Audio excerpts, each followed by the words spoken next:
América del Sur, y básicamente se va a tratar de tres autoras chilenas y dos autoras argentinas, bueno, una de ellas hispano-argentinas, que afrontan el hecho literario tanto desde el punto de vista de distintos formatos y por supuesto desde el punto de vista de distintas perspectivas narrativas, ideológicas, intuitivas, sentimentales, o como ya iremos viendo en las exposiciones. Pues bien, simplemente decir, pues ya como sabemos la tónica, le voy a ceder entonces la palabra a cada uno de los ponentes, que dispondrán de 15 minutos para sus exposiciones, que esperemos que se ajusten lo más estrictamente posible a ellas, para que después tengamos lo más amplio posible y concurrido tiempo de preguntas, inquietudes, consultas que ellos irán respondiendo pertinentemente, ¿no? Pues bien, en primer lugar, la primera ponencia pues va a estar a cargo de Iraís Margarita Machorro Méndez, que nos acompaña, que se ha desplazado de la Universidad Benemérita Autónoma de Puebla, y que nos va a hacer una reflexión sobre la que es seguramente la obra más conocida, con mayor repercusión de la escritora chilena, ya prácticamente canonizada, que es María Luisa Bombal. Pues sí, muchas gracias por tu asistencia y te cedo la palabra. Buenas tardes, muchas gracias. La amortajada. Un lenguaje poético y delicado, pero profundo y conmovedor, es el recurso que utiliza María Luisa Bombal en su novela La amortajada, para describir la lenta agonía que en vida sufrió Ana María, la protagonista, originada por las relaciones con sus allegados.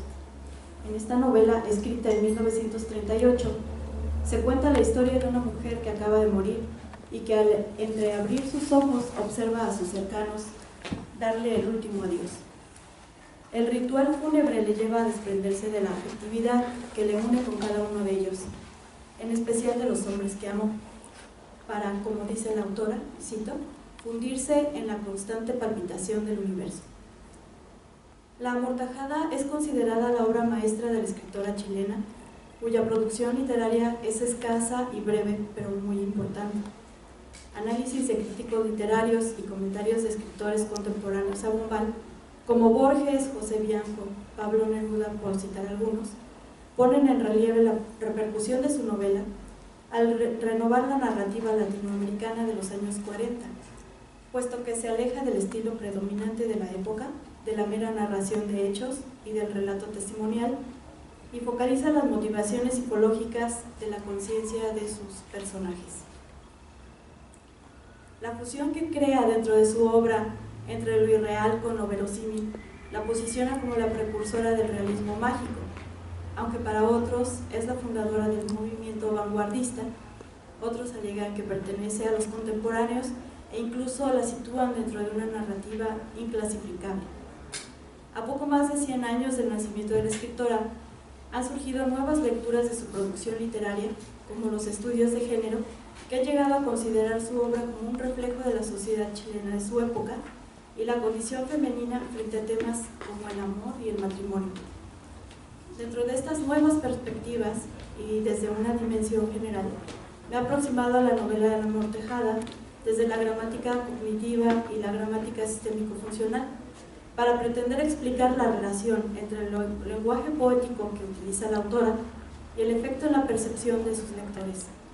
En especial, me centraré en esta novela, que es La amortajada, y para intentar explicar por qué el lector nota lo importante que en su obra son las razones psicológicas de los personajes y de qué manera va a contrastar esa conciencia con la constante evocación de la narración en retrospectiva del relato. Brevemente, la gramática cognitiva, desarrollada por el estadounidense Ronald Langacker, establece una relación entre el lenguaje que se elige para expresar una frase, sus intenciones y su significado. Este último, entendido como aquello que tiene relevancia para el enunciante. En función de este significado, se organizan las unidades básicas del lenguaje con la intención de evocar los mismos significados en el perceptor.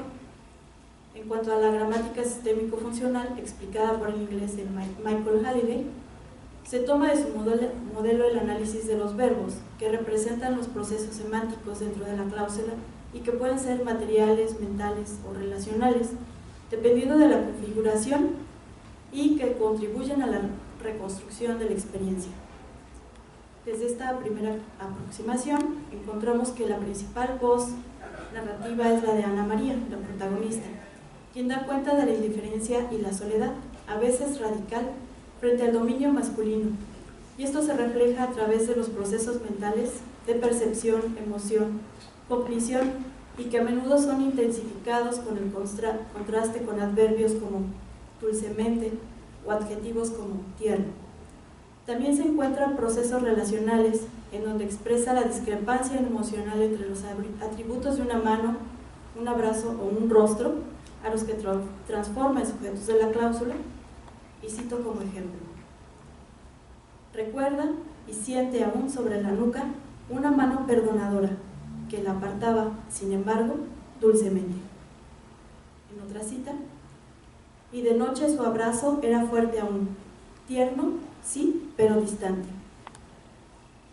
Otra más: te miré, tu rostro era el de siempre, taciturno, permanecía ajeno a tu enérgico abrazo.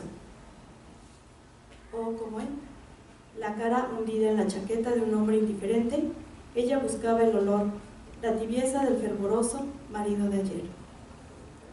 Estos son unos ejemplos, aunque en la novela pues abundan muchos de estos procesos mentales, y son precisamente estos los que le dan significatividad a la experiencia interna, en este caso de Ana María, y los procesos relacionales identifican y clasifican en positivas o negativas, agradables o desagradables, cercanas o lejanas, las relaciones entre los fragmentos de su experiencia.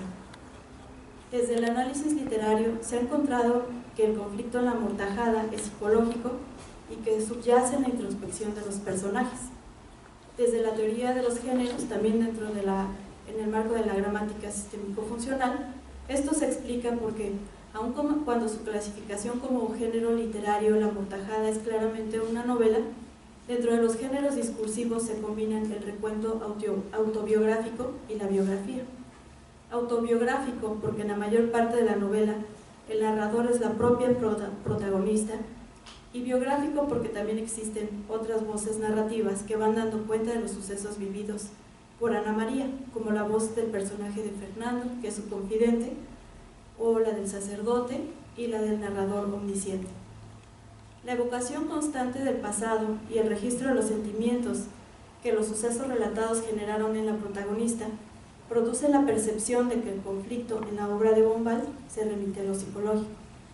De manera que, al abordar el relato desde la perspectiva individual de los participantes del recuerdo biográfico, derivan en el lector la sensación de compartir esas experiencias comunes a la protagonista.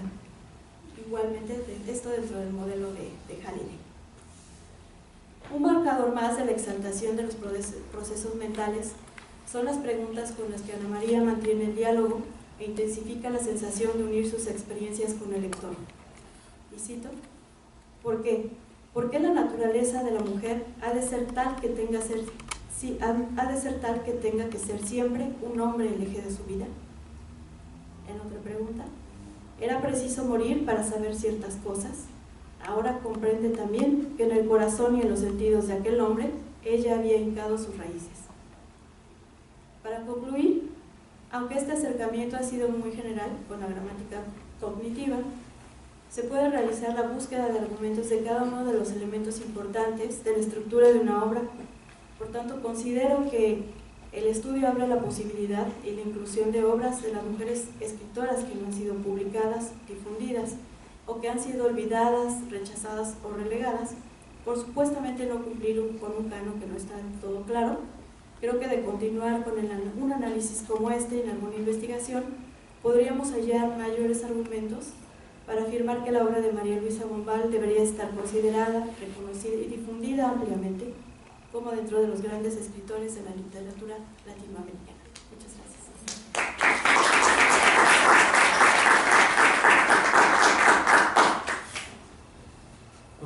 Muchísimas gracias, por supuesto, Iris, por tu interesante ponencia. Y ahora pasamos pues al segundo ponente, pues en este caso, al menos para nosotros, no necesita presentación. Se trata del maestro Ricardo Orozco Castellanos, que, muy bien, profesor de aquí de la institución, que nos va presentar una ponencia que reflexiona sobre la doble potencialidad, entiendo yo, tanto libertaria como represiva, de uno de los hitos del folclore, incluso de la cultura identitaria argentina, que es el tango, ¿no? Su ponencia se titula El tango, ritual y pasión, imaginario libertario, femenino y modelos de poder en un cuento de Luisa Valenzuela. ¿Le cedo la palabra? Bien, pues vamos a hablar hoy de Luisa Valenzuela y del tango, y de un texto suyo que se llama justamente así. Hago solamente una brevísima acotación de entrada para quienes no estén familiarizados con la terminología propia de esta danza que identifica la vida citadina de los argentinos.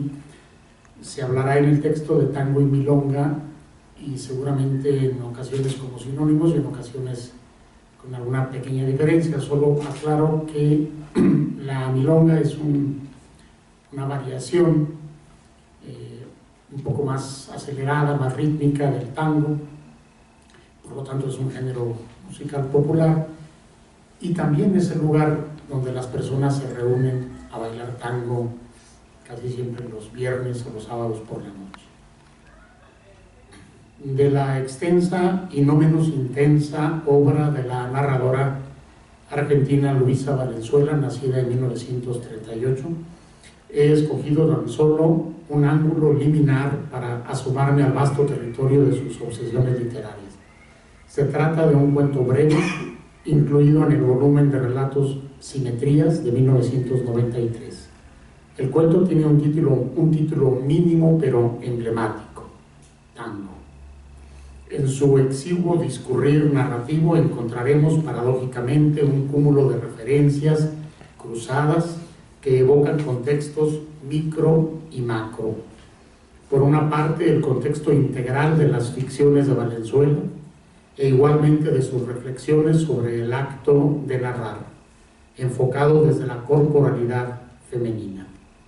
Por otro lado, el texto convoca a un contexto más amplio en el que habrá que concebir el producto narrativo como una ventana desde la cual se contempla el transcurso de la historia de la nación argentina en las últimas décadas, cuyas tensiones de sobra conocidas se manifiestan en violencia y conflictos sociales no resueltos.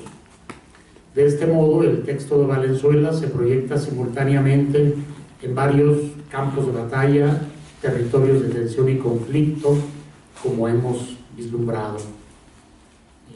Por lo menos contemplo tres. Inciso A: juegos de poder y deseo en las relaciones de pareja, evidenciadas en la danza seducción del tango milonga. Inciso B: conflicto intrapersonal, mujer frente al espejo, frente a su propio deseo y corporalidad. Inciso C: tensión social que prefigura la gran crisis económica de finales de los años 90 y los primeros años del siglo XXI en Argentina.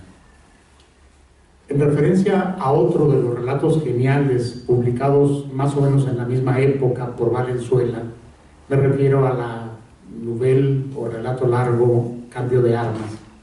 Guillermo Saavedra señala con acierto, cito: en la variada narrativa de Valenzuela se registra una reubicación de los elementos en juego en las relaciones humanas contemporáneas, una descripción erotizada, por así decirlo, el campo donde se libran batallas íntimas, las guerras privadas y los enfrentamientos públicos.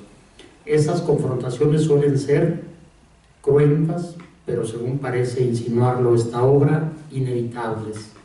Lo que se postula en esta obra es, antes que un sistema de oposiciones binarias del tipo hombre-mujer o política-deseo, un continuo, una circulación permanente entre el poder del deseo y los deseos de poder, a través de eróticas del poder y políticas del deseo que se implican constantemente de modo recíproco. Hasta aquí Saavedra.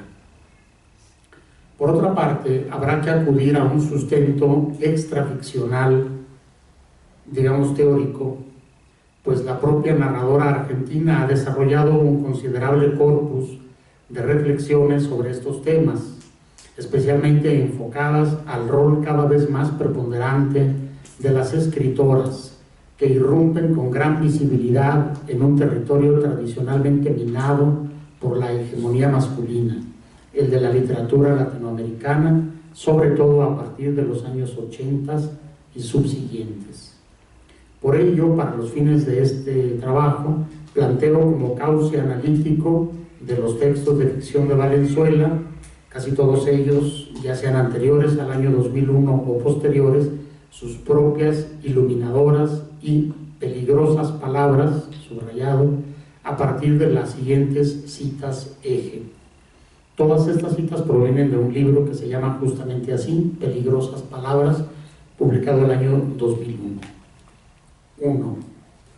Muchas cosas se dicen sobre la escritura de la mujer para simplificar algo que puede ser tan similar a la escritura patriarcal y sin embargo tan sutilmente diferente. 2.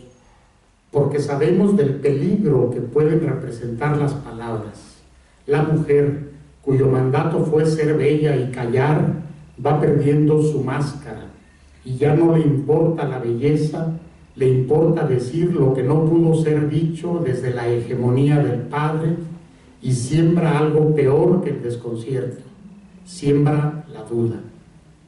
3. Nuestra máscara es ahora el texto, el mismo que nosotras, las escritoras, hoy dueñas de la textualidad y la textura, podemos, si queremos, disolver y si no queremos, no. Espejarnos en el libro, en el texto, la otra cara del cuerpo. Y 4. Es importante evitar el silenciamiento a toda costa. Siempre habrá dominadores y dominados. La batalla es interminable y desde este campo tenemos al lenguaje como arma o herramienta para librarla. Hasta aquí las citas de Valenzuela. Aún a riesgo de parecer excesivo el citado anterior, considero que existen pocos autores en los que encontremos tal grado de imbricación entre un andamiaje ideológico bien articulado y sus obras literarias, que se presentan como significantes de ese vasto significado extraliterario. Además, para el caso concreto que nos ocupa en estas páginas, viene muy a cuento este entramado de opiniones vertidas en su fragmentario estilo por Luisa Valenzuela. ¿Qué mejor escenario para dramatizar estas oposiciones que el salón de baile, la milonga porteña? ¿Y qué mejor modo de sugerir las multicitadas tensiones que el tango, juego de seducción, ritual profano pero casi sagrado, puesta en escena de pulsiones eróticas, tiempo sin tiempo de liberación, escenificación colectiva de catarsis individuales? El cuento tango ha sido analizado de modo particular por Sharon Magnarelli en el año 2003, es este ensayo, en el contexto de su relación con los demás relatos incluidos en el volumen Simetrías, al que pertenece. Se trata, según Magnarelli, de una vuelta de tuerca de los cuentos de hadas, los que irónicamente Valenzuela llamó cuentos de Hades, con H, por supuesto, efectuada mediante la subversión del rol de las heroínas sometidas por el ogro príncipe azul. Cito: Valenzuela emplea el baile como metáfora de la vida, por un lado, y por otro, de nuestras expectativas poco realistas, aprendidas en muchos casos de los cuentos de hadas. Específicamente, ella debe aprender a seguir la iniciativa del otro, a obedecer sus indicaciones, a dejarse controlar para que él la baile y nunca debe tomar la iniciativa. Fin de la cita de Magnarelli. Esta perspectiva de lectura me parece correcta si nos colocamos fuera del contexto de la milonga y del ritual tanguero. Sin embargo, por vía de contraste, examinemos una postura femenina y por mayores señas psicoanalítica, en la que se observa un matiz atenuante y, digamos, terapéutico de la danza. Cito de Mónica Brude: pulsiones primitivas de la sexualidad, con su cuota de placer, encuentran su expresión simbólica en el abrazo y despliegan la sensualidad que se otorga a esta danza. En cada abrazo hay una historia y un sentimiento que se baila, y es en cada abrazo que dicha historia y sentimientos se contienen. Nos advierte Mónica Brude, una psicoanalista que estudia el tango desde el punto de vista terapéutico, argentina también. Más adelante, la misma autora completa esta visión añadiendo lo siguiente, cito de Brude: mujeres, hombres y parejas se relacionan así en la momentaneidad del tango, en ese instante eterno que transcurre en el tema a interpretar. En ese tango y en ese abrazo se encuentran libres, sin tener que sobrellevar la continuidad de un vínculo amoroso. Como vemos, fin de la cita, como vemos, el tiempo del baile es un tiempo de plenitud y de liberación para ambos bailarines, un tiempo de subversión.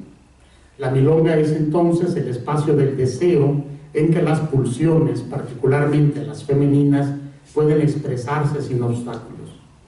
Valenzuela lo entiende así, me parece evidente, y por ello sus estrategias narrativas en este y en muchos otros textos operan mediante contrastes. En la sección de los cuentos de Hades, de ese mismo libro, Simetrías, las historias predeterminadas se muestran del revés.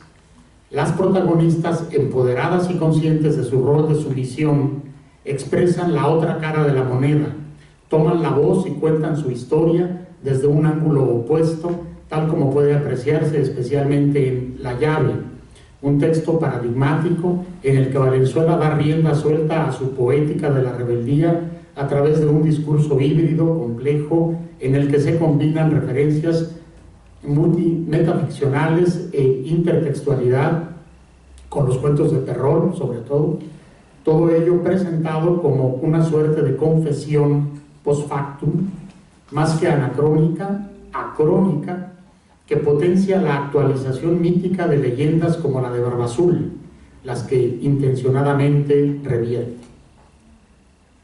Cita de Valenzuela: digamos que solo intento darles vuelta a la taba, como se dice por estas latitudes, o más bien invertir el punto de vista.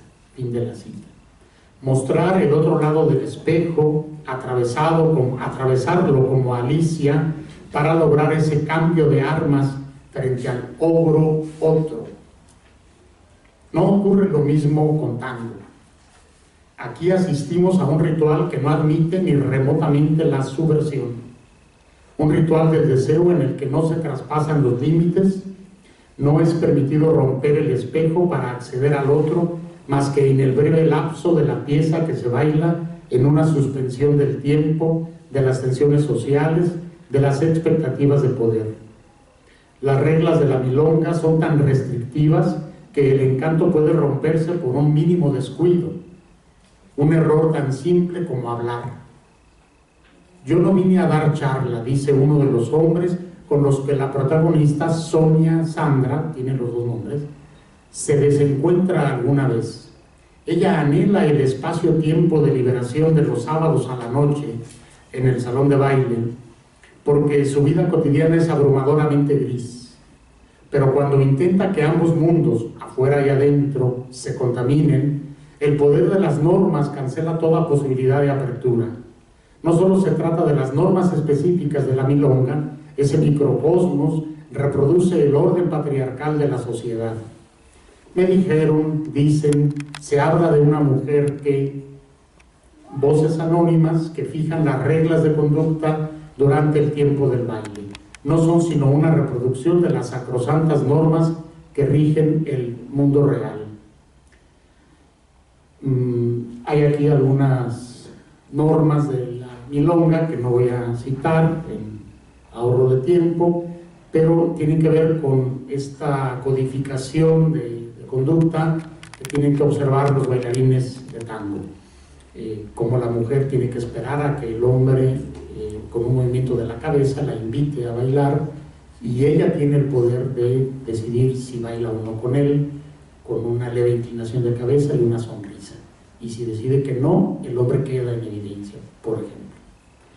Llama poderosamente la atención el que estas normas parezcan coincidir con un horizonte de liberación en el que la mujer y el hombre se tratan igualitariamente. La descripción de este ritual se establece sobre una práctica de excepción, una suerte de realidad otra que no corresponde con las realidades cotidianas de las personas.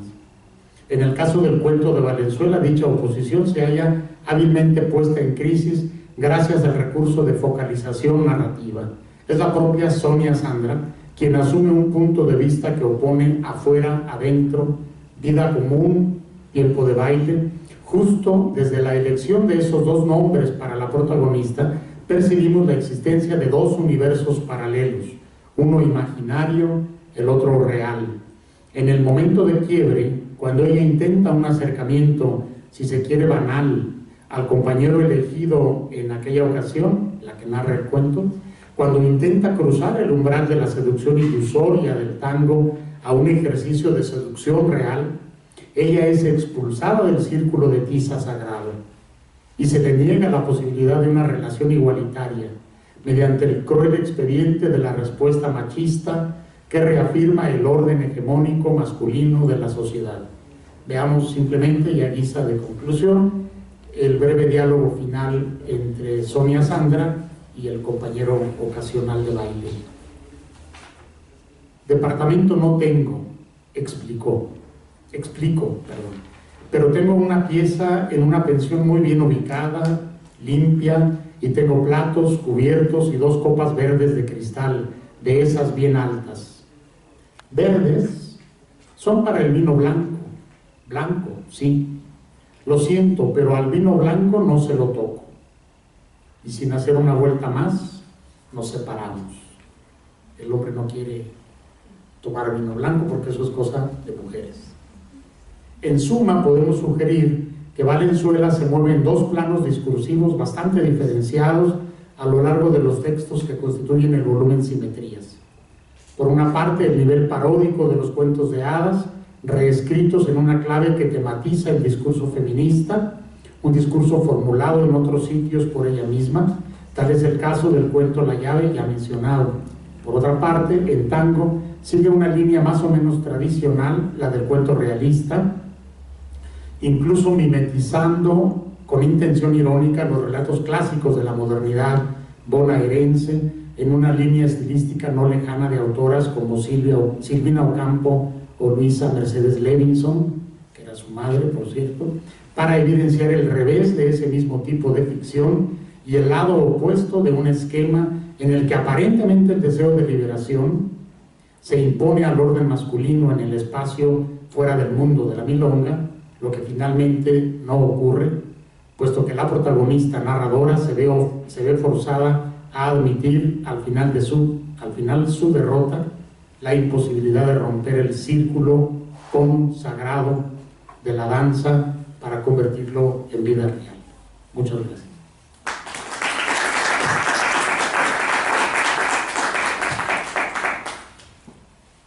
Bueno, pues muchísimas gracias al maestro Ricardo por esta interesantísima incitación a pensar si el tango o el baile en general tiene posibilidades o imposibilidades emancipatorias tanto a nivel corporal individual como incluso social o hegemónico.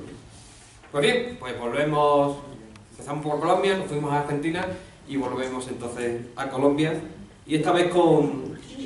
Uy, perdón, Chile.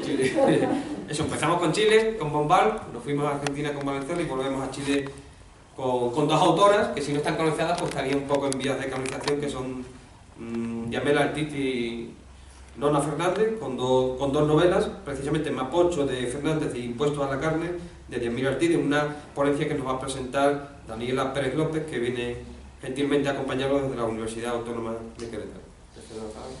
Muchas gracias por venir. Sí, yo voy a realizar dos novelas que son de dos autoras chilenas.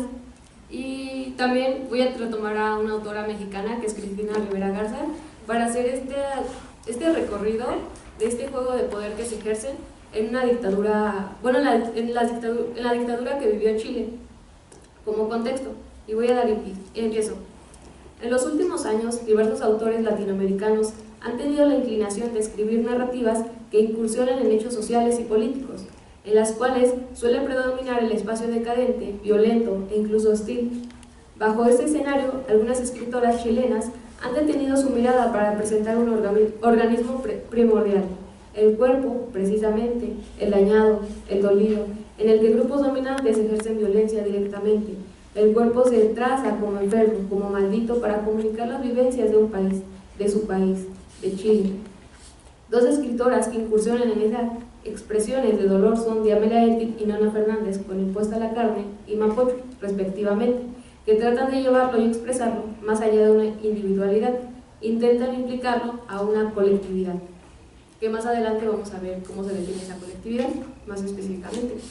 Si bien existen distintos estudios sobre el cuerpo y el dolor, como son The Body in the Pain de Elaine Scarry, The Culture of Pain de David Morris, Social Suffering de Arthur Clay, Rivera Garza es quien lo termina por aterrizar en su libro Dolerse, textos desde un país herido, en un contexto latinoamericano, su propio país, pero esto no quiere decir que solamente se aplique en México, sino también se puede retomar para otros países.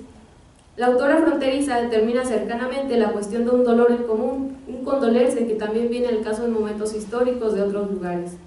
Y cito: condolerse que no es del discurso de la victimización, ni mucho menos de la resignación, sino una práctica de la comunalidad generada en la experiencia crítica con y contra las fuentes mismas del dolor social que nos aqueja, que nos agobia, que acaso también nos prepare para alterar nuestra percepción de lo posible y lo factible. Y cierro cita. En las novelas antes aludidas, su percepción es útil para la comprensión de ese dolor en los cuerpos heridos de las mujeres del hospital lleno de médicos, de Mapocho, ambos entornos regidos políticamente. Antes de pasar a ese condolerse, en las novelas es imprescindible revisar el mismo dolerse dentro de las mismas, específicamente lo que la genera. Rivera Garza declara el origen de esos cuerpos dolientes, del dolor, al vislumbrar la afectación inmediata de la violencia, y es Roberto Cruz Arzabal que la asevera en un artículo, y cito: 10 apuntes y una postilla durante la lectura de Dolerse. La violencia y la injusticia han desmembrado los cuerpos de las víctimas, los han exhibido, los han convertido en cifras, en meras abstracciones cartesianas. La poesía y los cuerpos les han devuelto el nombre. Con el paso del tiempo los cuerpos fin de la cita. Con el paso del tiempo, los cuerpos se vuelven números, gráficas, y ante ese devenir son los cuerpos quienes pueden estancar ese proceso con la muestra de su propio dolor, el dolerse, que se vuelve partícipe de otros, aunque varía la forma en que se lleva a cabo. Y cito otro fragmento de Rivera Garza: el cuerpo dolido habla, pero habla a su manera, habla entrecortadamente, titubea, tropieza, pausa. Hay que encontrar una manera de escribir, una manera de representar, que emule y encarne esa manera de hablar. Fin de la cita. En las dos narrativas chilenas el dolor surge en los cuerpos, como lo sugiere Rivera Garza, por los ambientes de sometimiento, ya que ambos mantienen cautivos a los cuerpos de los personajes principales. En Impuesta a la carne, la madre y la hija, sin nombres, reciben maltratos por parte de las autoridades, es decir, de los doctores, fríos, metálicos, constantes, que las llaman bajas, feas, seriadas, y se ríen de ellas por sus ideas y aspectos físicos.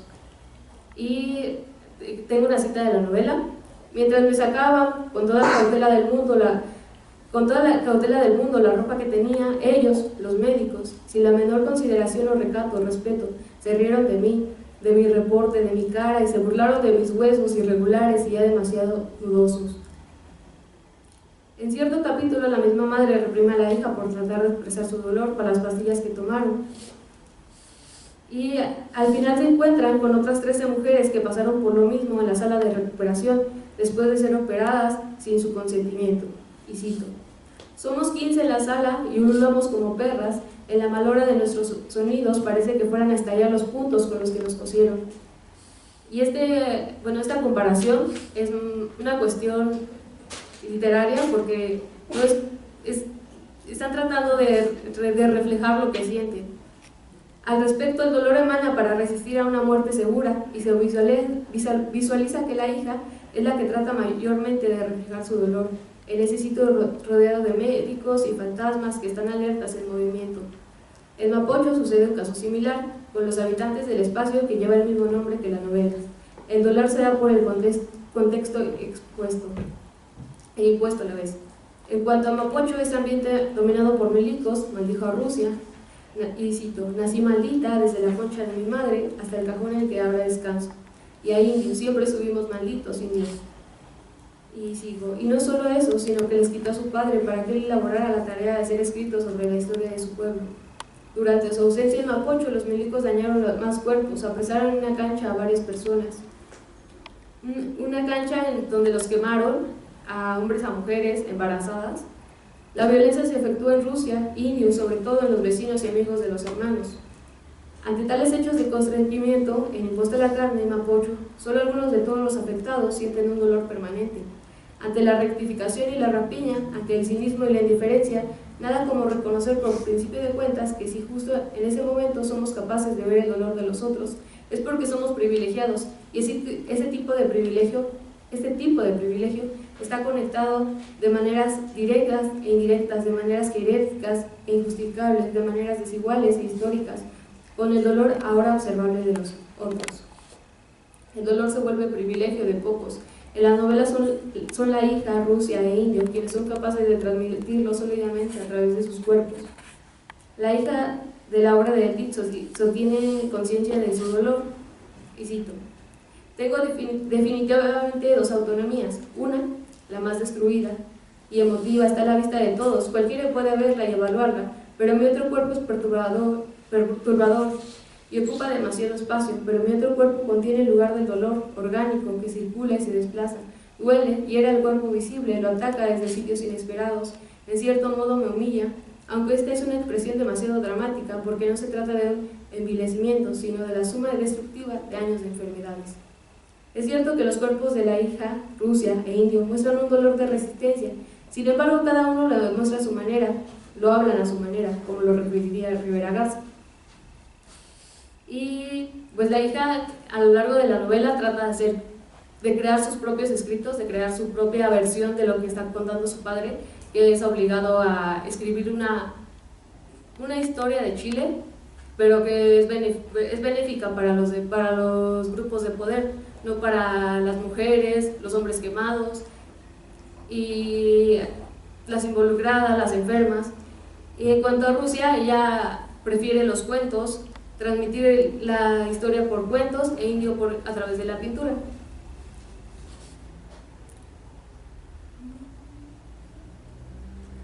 El dolor en las novelas, además de deconstruir lo que los grupos de poder mantelan cuidadosamente, contribuye a contar desde otro ángulo. No se queda con lo impuesto, gracias a la crónica que trata de hacer la hija, los cuentos de Rusia y las pinturas de Indio. Y cito: el dolor no solo destroza, sino que también produce realidad, de ahí que sus lenguajes sociales sean sobre todo lenguajes de la política, lenguajes en que los cuerpos descifran sus relaciones de poder con otros cuerpos. Es con frecuencia a través de la religión y la reproducción social que el lenguaje del dolor se convierte en un productor de significados y de legitimidad. La comunicación que establece el dolor cambia los significados latentes en el hospital y en Mapocho, específicamente el diálogo entre madre e hija con las otras 13 mujeres y el de Rusia, Indio, los muertos y Fausto.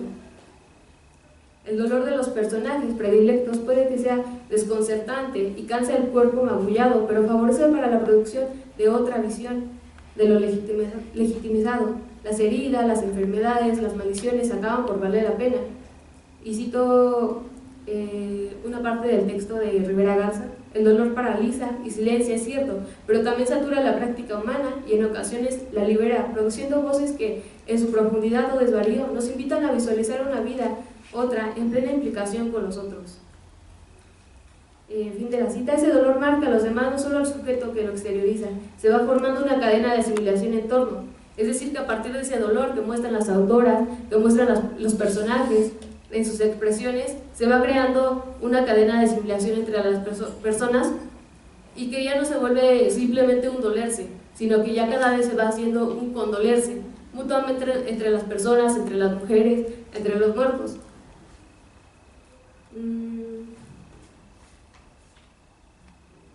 Ese dolor marca a los demás, no solo el sujeto que lo exterioriza, se va formando una cadena de asimilación en el entorno.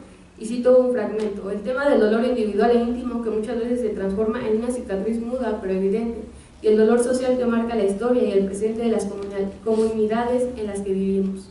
El dolerse, como lo determina Rivera Garza, responde y nombra, transmite la necesidad de hacer del dolor ajeno el dolor propio y viceversa. El dolor forja otra realidad y así el otro, la otra, se va sintiendo identificado, identificada. En Impuesta a la Carne, todas las involucradas, las 15 mujeres, sufren un dolor similar que las aqueja y las puede unir ante el problema que sufre su país. Y cito una parte de la novela, que es la parte final. Estamos operadas, rotas, mal cosidas, y a pesar de los indescriptibles dolores que nos estallan, aún en medio de nuestro estado terminal o catastrófico, podríamos empezar la comuna del cuerpo y poner en marcha la primera sede anarquista para contener la sangre del país o de la nación. El anarquismo aparece frente a las mujeres de las camillas por la conversación con madre e hija y es retomado como otra opción, a pesar de que están al borde de la muerte. Las mujeres sienten un dolor en común, se transmutan en otro tipo de dolor, otro comunal. En Mapocho, los futbolistas, la pareja que está embarazada, Carmina y el resto de las personas encerradas en las canchas sustentan un mismo dolor cuando la mujer pierda a su bebé y su vida. Asimismo, un dolor que los corroe por los muertos que llevan las aguas del río de Mapocho y que los mantiene en contra de la historia que escribe su antiguo amigo Fausto. En lugar de formarse un dolor ajeno, se configura una comunalidad. No se tiene que confundir con colectividad entre los dolientes. Y cito, la comunalidad es lo opuesto a la individualidad, somos territorio comunal, no propiedad privada, según constata el antropólogo Jaime Martínez Luna. Entonces, por esa comunalidad se comprueba no solo el dolorse, sino el condolerse de las novelas. En la narración de Edith, la hija se encuentra cerca de descubrirlo y dice: nosotras siempre estamos tomadas de las manos, mi madre y yo, porque de esa manera nos sumamos como pacientes, hacemos crecer nuestros organismos y potenciamos nuestras escasas fuerzas, tan pocas fuerzas que tenemos, mi madre y yo. También lo que dicen junto a las mujeres, somos parecidas, las 15, somos mujeres, las 15. También en el texto de Nona Fernández, los que están en las canchas y las personas alrededor, también tratan de efectuar esta comunalidad, piden las palabras que el escritor Fausto no pudo efectuar, le reclaman un lugar en esos escritos firmados con su puño y letra, en ese conjunto de palabras impresas. La perspectiva del condolerse en estas novelas niega cualquier indicio de querer espectacularizar los hechos históricos de Chile, ponen en primer plano las desgracias que ocurrieron y aseguran una visión alternativa, tal como tratan de lograr los personajes de Impuesta a la Carne y Mapocho. El condolerse no solo aparta a un cuerpo de la violencia, sino a varios por elementos de la comunalidad. Y cito, debido a su complejidad, el dolor va directamente contra las dicotomías que tan fácil el uso o admiración por la violencia. El dolor no saca del terreno de la violencia, el dolor arropa la violencia con su manto de humanidad. Los cuerpos de las narradoras de Impuesto a la Carne y Mapocho se vuelven entonces cuerpos dolientes, escriturales que testifican los sucesos de Chile y abren paso a un condolerse con el cual se identifican parte de los individuos que tratan de desarraigarse de la violencia ejercida sobre ellos. Gracias.